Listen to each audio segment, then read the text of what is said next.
Avoid moving to South Dakota unless you can handle these 9 harsh truths. Moving to South Dakota sounds like a dream for some, but for others, it's a rude awakening. Can you handle the weather, the wildlife, and the culture? Let's dive into these 9 truths no one tells you about living in South Dakota. Welcome to another episode of Living in the Black Hills. I'm Jeff, a lifelong local here. Yep, I've spent over 40 years exploring everything this amazing area has to offer. If you're looking to learn about life in the Black Hills or curious about real estate in South Dakota, you've come to the right spot, but be sure to smash that subscribe button, tap the notification bell so you don't miss any of our latest updates. If you're thinking about moving to the Black Hills or have any questions about the real estate market here, my team and I have sold over 1,650 homes in the last 10 years, and we're ready to help you too. Whether you're buying or selling, feel free to reach out by phone, email, or click the link below to set up a Zoom call. And if you're relocating, grab our free location guide using the link below. We're here to make your move as smooth as possible. All right, let's dive right in. South Dakota is a very conservative state, okay?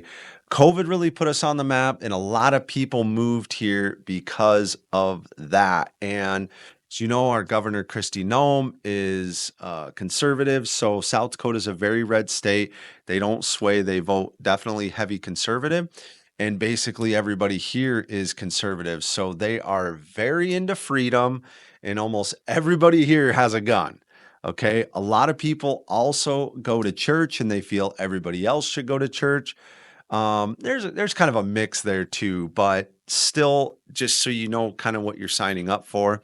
So if this bothers you and you're not very conservative person, then this may not be a great fit for you. Next up is the weather. The weather here in South Dakota, well, it's all over the board. Okay. We definitely have 4 seasons here, and some may say we even have 2 seasons, which is winter and summer. Okay. So the winters can be extreme sometimes, but generally they do stay pretty mild. Matter of fact, the last 2 years have been very mild winters, and it's actually about 42 degrees ish outside right now in the middle of winter. But 3 weeks ago, it was negative 23. So for almost a week, it was in negative temperatures. So the old saying here is just blink and the weather will change. And that is so true all year round. Okay. So there are a lot of people that just spend summers here as the weather is incredible. So there's plenty of snowbirds. And in the summer, it typically stays between 70 and 85 degrees from June all the way through September. Okay. We do get some rain here, and we definitely have hail in this area for sure. So overall, the weather truly has 4 seasons, and we generally have a fairly mild winter, but I've seen some wild snowstorms, and you just never know what you're into. Next up is the wildlife. Here in the Black Hills, we have wildlife all over. So we have lots of deer. I've hit a few myself with a car, okay, or a truck. So we definitely have deer. We have turkeys. We have elk, bison, antelope, coyotes, and of course, we do have mountain lions that have been known to prowl through the city as well from time to time. So lots of people come to the Black Hills because they love to hunt. So a lot of people love the wildlife. They're in the backyard. My parents have 80 acres of land, and there's deer and turkeys there every single morning. So it's pretty cool. So if you're into that, fantastic. Number 4, tourism. There's a lot of tourism here in the Black Hills, especially in the summer. Okay. They have many events here. Corvette Rally, Camaro Rally, and the Mustang Rally are some of the bigger events here. But as you probably know, the biggest event we are known for in the Black Hills here is the Big Sturgis Motorcycle Rally. So that event brings over 700,000 people here every year. It's the first full week in August. It actually kind of starts like Wednesday before. But anyway, it's the first full week in August. For more info on the rally, click in the description. I have a video on that as well. Also, a really popular tourist destination is Deadwood. And I worked up in Deadwood for 12 years. It's a fantastic little town. I ran a few different restaurants up there. There's lots of activities going up there. Of course, you have gambling, and who doesn't love gambling? Then you have Cool Deadwood Nights, which is a decent sized car show. And Dead Weird for Halloween is a really popular event. They give away a lot of money for the best concert. And it seems like the Chamber of Commerce does a fantastic job in Deadwood of getting a lot of different activities up there. Also, there is a concert venue at Deadwood Mountain Grand, so you'll be able to go to some pretty big name concerts. Big and Rich is there. Five Finger Death Punch has been up there. Been to that concert. It was fantastic. So the great thing about the tourism is there will be a lot of activities you can participate in as well. So we're into that. There's a lot of different activities. So yeah, check it out. There's always something happening here in the beautiful Black Hills. All right, number 5 is No Costco. Believe it or not, this one shocks a lot of people. There's one in Sioux Falls, which is 6 hours away. Of course, there's one in Denver, which is 6 hours away. But we do have a Sam's Club, and I don't know. I'm kind of torn. I don't know. What do you guys think? Post in the comment below. Sam's Club or Costco? What side of the fence are you on? I have been to both. As you know, I have a place in Scottsdale too, and there's like 4 Costco's within 5 miles of my house there. And I don't know. I've just often not been impressed with their meat selection, and not the selection, but I've gotten bad meat there a few times. I keep trying to give it another chance, but so there is no Costco in the area, but Sam's Club is great. All right, guys, before moving on to number 6, if you like this information, smash the like button. Don't forget to subscribe. It helps the algorithm huge. It costs you nothing. Help us out. We're trying to grow this channel. We're trying to get 1,000 subscribers this year. So anyway, appreciate the support. Number 6, entertainment and restaurants. If you are used to entertainment and lots of restaurants to eat at, then you're probably going to be a little bit disappointed in South Dakota. There's some nice restaurants in Deadwood. There's some in Spearfish. Rapid City, of course, has some, but there isn't a lot of nice restaurants here in the area. Now, in Sioux Falls on the east side of the state, also known to the locals here as East River, because on the other side of the river, it does have more options than, of course, the west side of the state over here in the Black Hills. But as I said before, they do have a concert venue in Deadwood, and they do have the Civic Center in Rapid City, which holds some pretty decent concerts as well.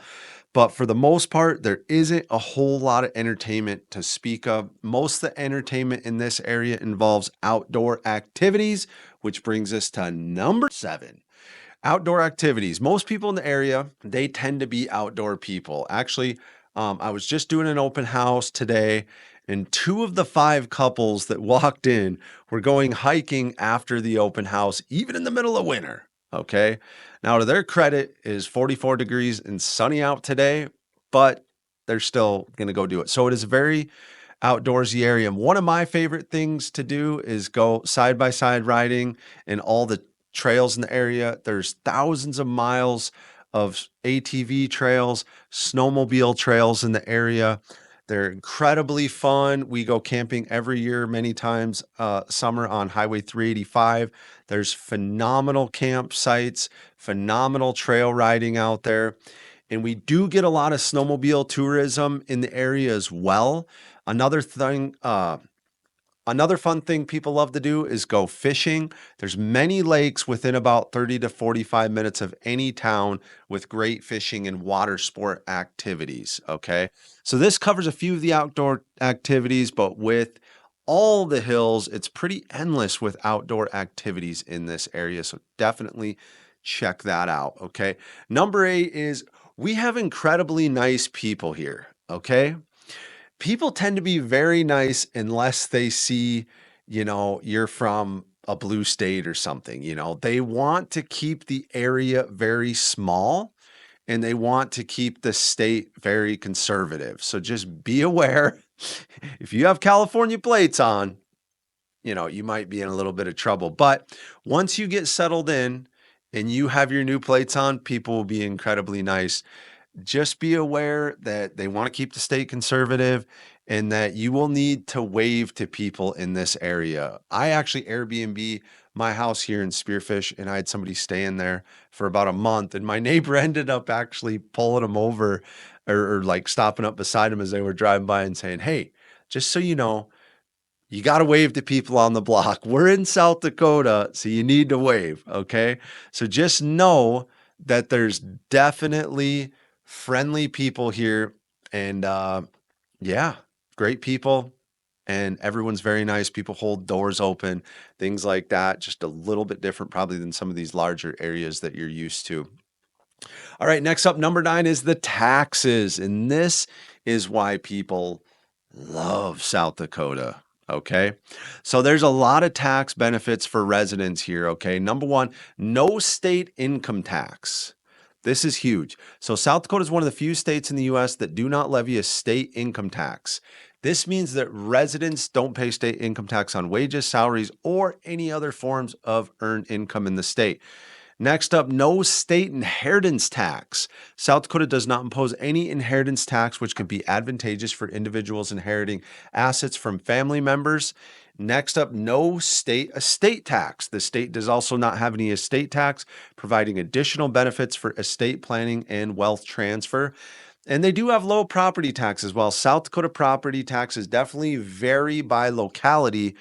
They generally have relatively low property taxes compared to other states. Now in Arizona, the taxes are a lot cheaper. My taxes on my house are about half the price of here. But overall, compared to most states, South Dakota definitely does have lower taxes. Our average property tax is 1.07% in this area. They're also a tax-friendly state. South Dakota does not tax Social Security benefits, pension, or other retirement income, making it an attractive destination for retirees. We're usually like top 2 or 3 best 50 state to retire in. And then the tax-friendly business environment. South Dakota's business-friendly policies, including no corporate tax and low regulatory burdens, are very advantageous for entrepreneurs and businesses of all types. All right, tax-deferred savings options. Residents can take advantage of tax-deferred saving options such as IRAs, HSAs to help reduce taxable income and save for the future. And lastly, the vehicle registration. There's a lot of people that just have addresses here because it's incredibly cheap to register vehicles. For a regular car, it's like under $200 a year. So people really do like that. So overall, South Dakota's tax advantages, including no state income tax and low property tax, contribute to a more favorable financial environment for residents and businesses alike. All right. So comment below either Costco or Sam's Club or what you love or hate about South Dakota. I'd love to hear your thoughts. If you learned something from this video, smash that like button. Don't forget to subscribe for more content. We bring you 2 videos every single week, release them on Thursday and Saturday. Also, if you're thinking about relocating to the Black Hills anywhere in South Dakota, grab our free location guide in the description. Thanks so much for watching and have an epic day.